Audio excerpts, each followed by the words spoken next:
విజయదశమి పండుగను ధర్మం దుష్టంపై గెలిచిన రోజుగా జరుపుకుంటారు. హిందూ పురాణాల ప్రకారం రాక్షసరాజు మహిషాసురుడు ఎంతో శక్తివంతుడు.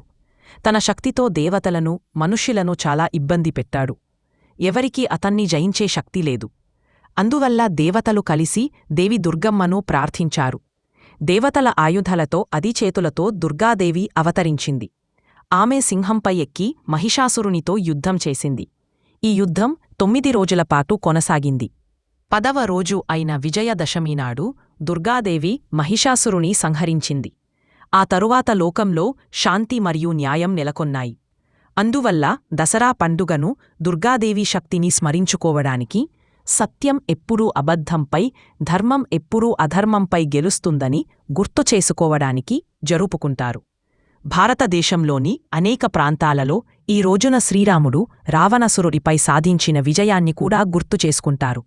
దసరా మనకు చెప్పే సత్యమేమిటంటే, ఎంతటి శక్తివంతమైన చెడు ఉన్నా మంచి ఎల్లప్పుడూ గెలుస్తుంది.